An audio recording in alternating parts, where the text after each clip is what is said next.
السلام علیکم۔ عریش آری اردو میں خوش آمدید۔ کہانی سننے سے پہلے چینل کو سبسکرائب کر لیں۔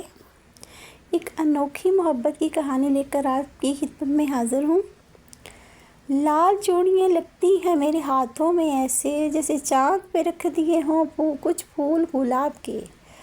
انمول آئینے کے سامنے کھڑی اپنے ہاتھوں کی چوڑیاں دیکھ رہی تھی۔ چوڑیوں کی ہلکی سی جھنکار نے اس کے دل کی خاموشی کو توڑنے کی ناکام کوشش کر رکھی تھی۔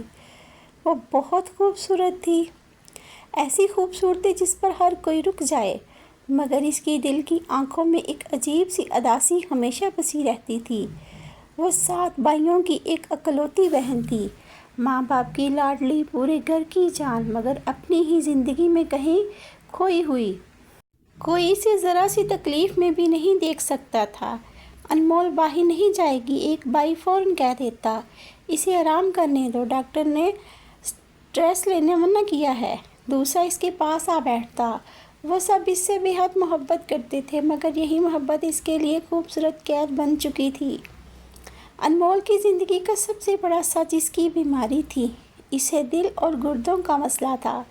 کبھی اچانک سانس رکنے لگتی، کبھی دل کی دھڑکن بے ترتیب ہو جاتی، کبھی جسم اتنا کمزور ہو جاتا کہ وہ سیدھا ہاسپٹل پہنچ جاتی۔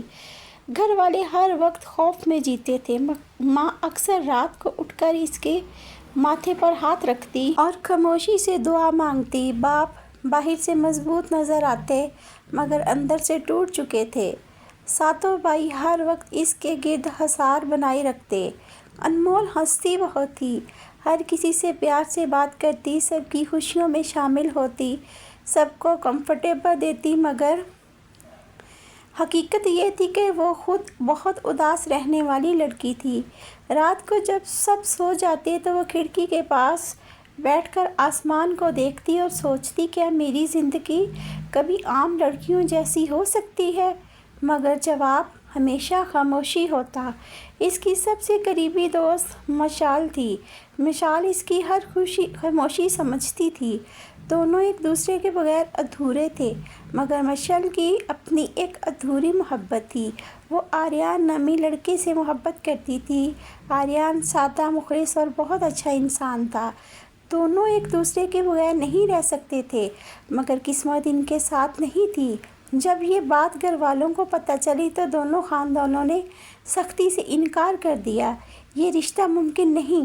یہ جملہ ان کی محبت پر آخری مہر تھا۔ آریان کو دوسرے شہر بھیج دیا گیا اور مشال کی ہنسی چھن گئی۔ وہ خاموش ہو گئی، اس کی آنکھوں میں ہر وقت آنسو رہنے لگے۔ انمول اس کے ساتھ بیٹھی رہتی، اس کے آنسو پوچھتی، میں ہوں نا تمہارے ساتھ؟ مگر وہ جانتی تھی کہ کچھ درد ایسے ہوتے ہیں جو بانٹنے سے بھی کم نہیں ہوتے۔ انمول کی اپنی زندگی بھی ایک خاموش کہانی چل رہی تھی۔ اسے محبت ہو گئی تھی ایک ایسے لڑکے سے جسے اس نے کبھی حقیقت میں دیکھا بھی نہیں تھا۔ وہ اسے فیس بک پر ملا تھا۔ وہ لڑکا بہت سمجھدار تھا، اس کی ہر بات کو محسوس کرتا تھا، اس کی خاموشی کو بھی پڑھ لیتا تھا۔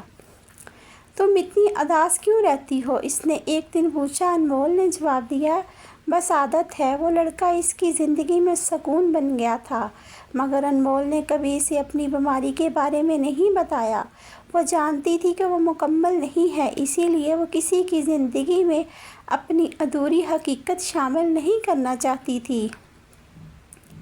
دوسری طرف ایک اور حقیقت تھی، زین، اس کا کزن جو UK میں رہتا تھا۔ وہ 10 سال سے انمول سے محبت کرتا تھا، ہر بار اس کے لیے رشتہ بھیجتا، ہر بار امید رکھتا، مگر ہر بار انمول انکار کر دیتی، میں شادی نہیں کرنا چاہتی۔ یہ اس کا ایک ہی جواب تھا۔ ایک دن زین خود اس کے سامنے کھڑا تھا۔ میں نے 10 سال انتظار کیا ہے انمول، اس کی آواز میں درد تھا۔ انمول نے نظریں جھکا لی، میں کسی کی نہیں بن سکتی زین۔ زین کی آنکھوں میں نمی آ گئی۔ کیوں؟ کیا مجھ میں کمی ہے؟ انمول کی آواز ٹوٹ گئی۔ کمی تم میں نہیں، مجھ میں ہے۔ وہ کسی کو باندھنا نہیں چاہتی تھی، نہ اپنی بیماری سے، نہ اپنی ادھوری زندگی سے۔ وقت گزرتا گیا، مشال کی محبت ادھوری رہی، آریان دور تھا۔ زین خاموشی سے انمول کو چاہتا رہا اور انمول وہ 3 محبتوں کے درمیان کھڑی تھی، ایک اپنی دوست کی محبت، ایک زین کی محبت اور ایک اپنی خاموش محبت، مگر اس کا فیصلہ ایک ہی تھا، وہ کسی کی نہیں بنے گی۔ ایک دن مشال کو خبر ملی کہ آریان ایک حادثے میں زخمی ہو گیا ہے۔ وہ ٹوٹ گئی۔ انمول اسے ہاسپٹل لے گئی۔ وہ منظر انمول کے دل پہ نقش ہو گیا۔ آریان بستر پر تھا، مشال اس کے پاس رو رہی تھی۔ میں تمہارے بغیر نہیں رہ سکتا، آریان نے کہا، مگر ہم ساتھ نہیں ہو سکتے، مشال نے جواب دیا۔ یہ وہ لمحہ تھا جہاں محبت جیت بھی رہی تھی اور ہار بھی رہی تھی۔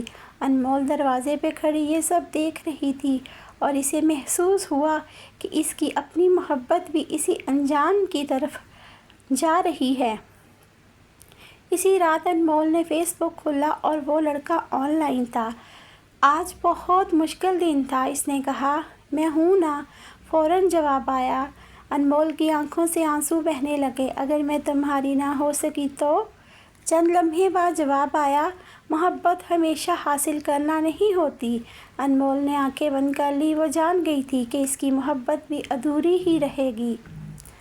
کچھ دن بعد انمول کی اچانک طبیعت خراب ہو گئی۔ سانس رکنے لگی، دل بے ترتیب دھڑکنے لگا، پورا گھر گھبرا گیا۔ اسے ہاسپٹل لے جایا گیا۔ ماں رو رہی تھی، بھائی بے چین تھے، باپ خاموش کھڑے تھے۔ ڈاکٹر نے کہا اسے سٹریس سے بچانا ہوگا، اس کا دل بہت کمزور ہے۔ یہ سن کر سب ٹوٹ گئے۔ ہاسپٹل کے بستر پر لیٹی انمول نے آہستہ سے آنکھیں کھولیں۔ سب اس کے ارد گرد کھڑے تھے۔ اس نے کمزور آواز میں کہا، میں ٹھیک ہوں، مگر سب جانتے تھے وہ ٹھیک نہیں ہے۔ اسی وقت دروازہ کھلا، زین اندر آیا۔ وہ اس کے پاس بیٹھ گیا۔ تم ہمیشہ سب کو خوش رکھتی ہو، خود کیوں نہیں؟